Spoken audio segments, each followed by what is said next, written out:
Hi there, I'm Skip Hagel, Director of Dealer Sales and Technical Services for Johnson Outboards in North America. For over 65 years, we at Johnson and our dealers have worked to make boating safe and enjoyable. Johnson-powered boats today are more reliable and easier to operate than those of just a few years ago. Unfortunately, the fact remains that the #1 cause of boating accidents is still operator error. It is also a fact that the more knowledgeable you are about boating safety, the safer you and your passengers will be. That is why we at Johnson have produced this Boat Smart video hosted by boat racing legend Chip Hanauer. In case you're concerned that a boat racer is teaching boating safety skills, we've invited the real boating safety experts, the U.S. Coast Guard, to join us. We present a lot of worthwhile boating safety tips. But please keep in mind, this is not a training video. In addition to watching, we urge you to sign up for one of the boating safety courses offered by the Coast Guard Auxiliary, the U.S. Power Squadron, or your local state agency. Do these things and you, your family and friends will experience years of safe and enjoyable boating. Boat Smart, the essential guide to recreational boating safety. Brought to you by your local Johnson Outboard dealer, the Safeco Insurance Companies, and AirTouch Cellular. And hosted by racing legend Chip Hanauer.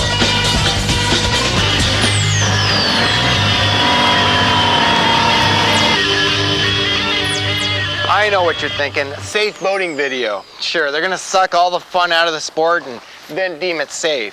Well, I'm here to tell you that's not the case, because frankly, boating is fun, but it's also challenging. By the way, I'm Chip Hanauer. I race power boats for a living.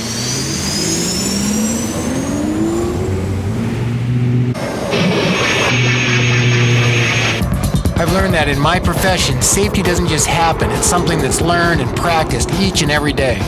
In fact, it's racing that's taught me one of the most important rules in boating safety. Always be prepared for the worst. When I race, I wear a life jacket, a helmet, a fire suit. There's an escape hatch in the bottom of the boat, all just in case something should go wrong. When you're going for an outing on a pleasure boat, the same general rule applies. Be prepared for emergencies.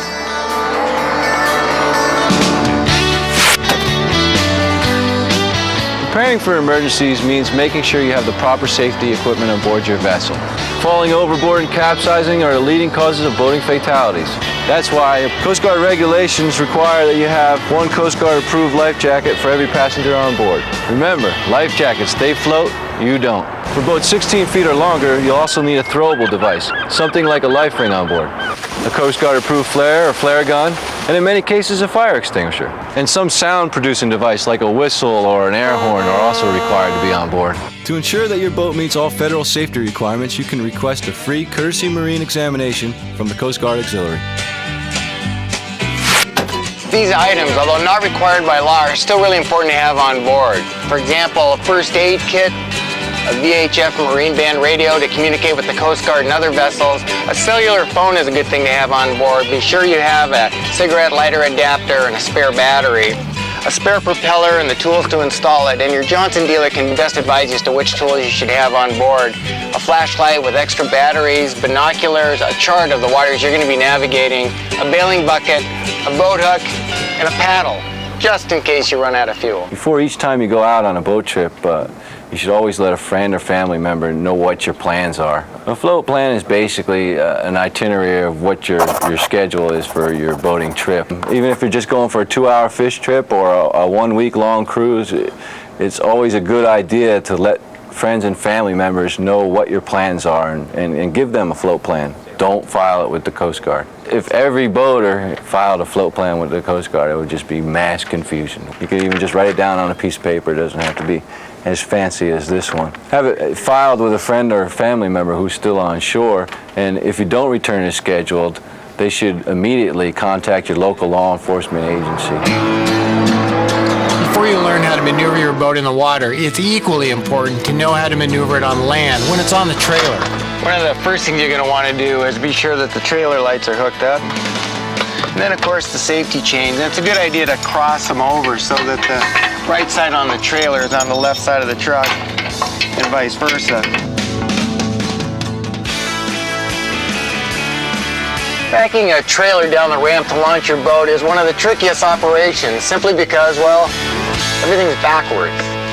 You turn the wheel on the car to the right and the trailer goes left. You turn the wheel on the car left and the trailer goes right. If you're new to towing a trailer, you might do well to practice in an empty parking lot somewhere away from the lines that typically form at boat ramps where the pressure is really on. There's a number of things you want to check before you actually back the boat into the water. Start by trimming the motor up so the propeller doesn't dig in, and put out all your fenders to protect the hull. You want to make sure that the winch cable on the trailer is tight. You want to make sure you've got a bow line on, and also a stern line. You're going to need them when the boat goes afloat. And finally, don't forget the drain plug. You'd be surprised how many times even experienced boaters forget to put the drain plug back in. There's nothing more embarrassing than seeing the boat fill up with water as you're going down the ramp. So don't forget the drain plug. Make sure the trail lock is up, the tie downs are off, and I think we're ready to go. Drain plug. See what I mean? To launch, you want to line the boat and the trailer up in as straight a line as possible and then back it down the ramp until the back of the boat just begins to float. Set your parking brake. Be sure and have one person on the winch and have at least one person on the bow and the stern line. Release the brake. Do so carefully, always keeping one hand on the handle. You don't want that to freewheel and hit you. Let the boat back until there's no more tension on the cable. Always reset that brake so that handle doesn't take off on you. Reach underneath, slowly push it off the trailer, and the person running the bow and the stern line will simply pull it over to the dock while you pull your car out, park it, and you're off to go boating. Hold on. Before you go anywhere, make sure you get an up-to-date weather forecast. It happens all the time where it's a beautiful day in the morning and you go out and all of a sudden high winds come in. Another good reason to invest in a VHF Marine radio. You can get frequent weather updates by tuning to channels 1, 2, or 3. Or at the very least, you should pack a portable AM radio and tune it to a channel that gives frequent weather updates. No video can take the place of training and experience when it comes to learning how to maneuver a boat, but understanding some basic principles of boat handling will make it much easier for you. To begin with, this steering wheel may look virtually identical to the one in your car, but driving a boat requires skills completely different than those required to drive your automobile. Some of the basic differences: a boat turns from the back, a car from the front. As a result, they handle very differently. A car has brakes, and obviously a boat doesn't. That's why you've got to use reverse when you want to bring the boat to a stop or to slow it down. A boat drifts, a car does not. So you have to take into account wind and currents, especially at slow speeds. A boat moving at slow speeds turns very slowly. In fact, an outboard in neutral barely turns at all. The point of all this being that a boat steers much less precisely than a car. It requires that you really think ahead. Knowing how to operate your own boat is only part of it. You have to know how to interact with other boaters. You have to know the rules of the road, or in this case, the rules of the water. On the water, as on the highway, there's certain rules of the road you need to adhere to. To begin with, you need to determine who has the right of way in certain situations. There's a pecking order amongst vessels. As you can see, the captain of a power-driven boat has to yield the right of way to all sailboats, commercial fishing boats, and of course, all non-powered boats like rowboats, canoes, and so forth. But what happens when two power boats meet? Then it starts getting a little complicated. Briefly, when two power boats meet head-on, they need to pass port to port, or left side to left side. When two power boats approach each other other than head-on, say a crossing situation, the vessel on the right side or starboard side has the right of way. The other vessel is the give-way vessel and has to keep clear by veering to the right and passing behind the other boat. Finally, in a passing situation, the boat approaching from the stern or back typically should pass on the right and avoid the boat being overtaken. Again, there are many other details we haven't covered here. Another good reason to take one of the boating safety courses offered by the Coast Guard Auxiliary. There aren't many gas stations on the open water, so fuel up before you head out. First, you'll want to make sure you've turned off the motor. And if you have removable tanks and they're under 6 gallons, you'll want to be sure you've taken them off the boat before you refuel.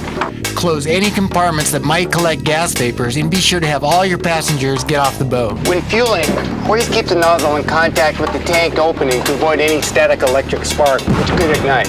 And when you're done gassing up, be sure and air out any closed compartments or run your blower for a few minutes before you start up. This is also a really good time to check your oil supply. Great, thank you.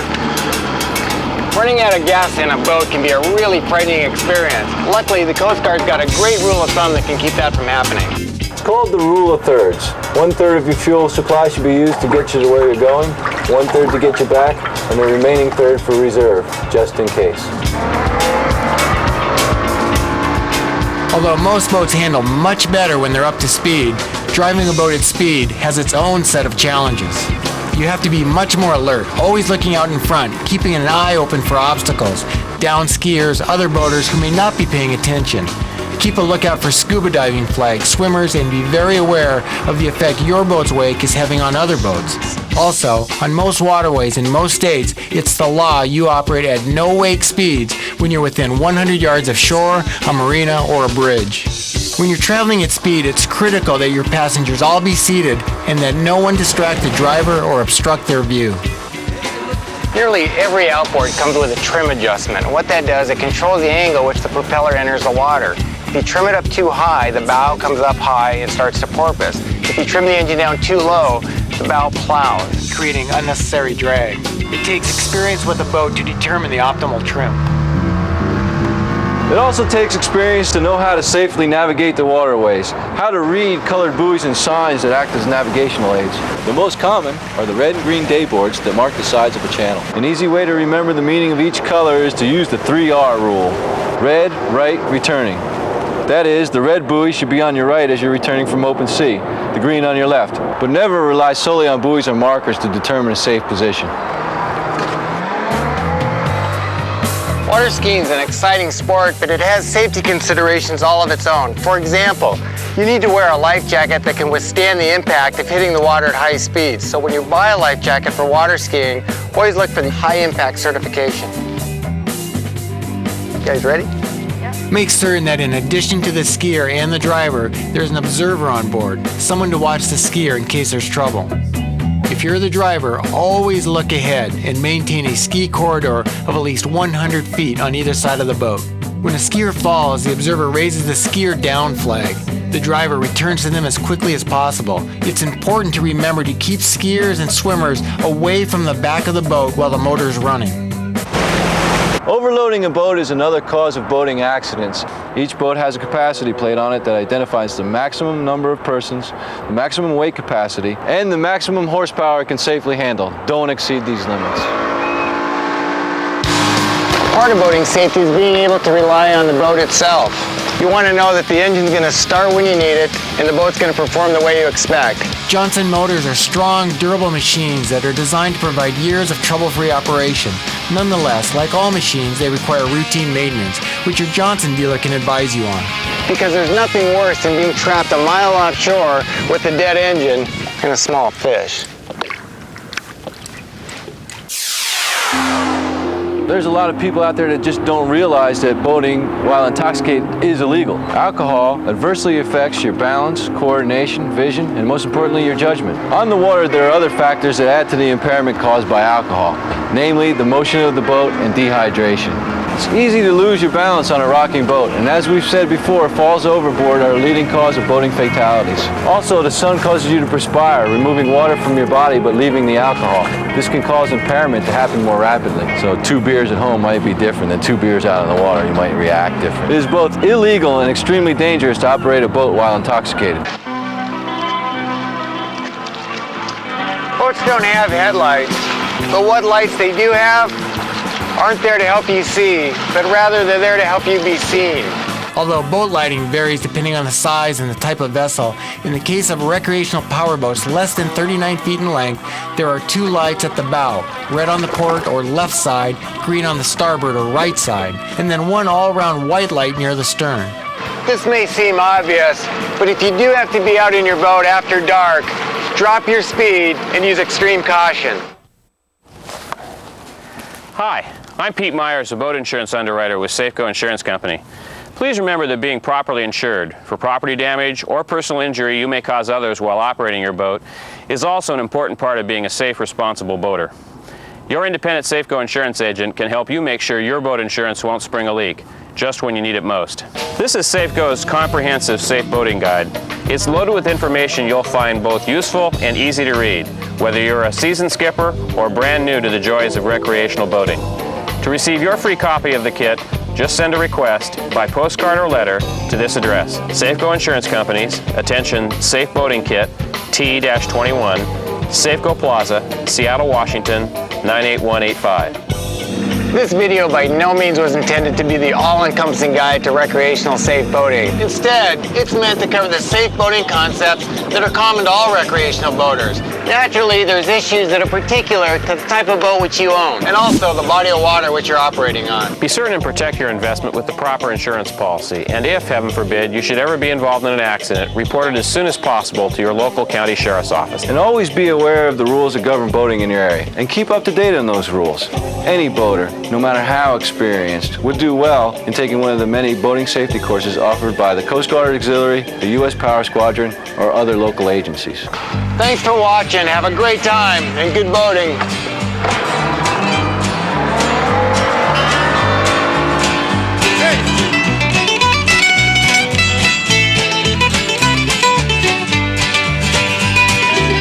Boat Smart with Chip Hanauer was made possible by a grant from the Outboard Marine Corporation, makers of Johnson Outboard Motors, Safeco Insurance, and AirTouch Cellular.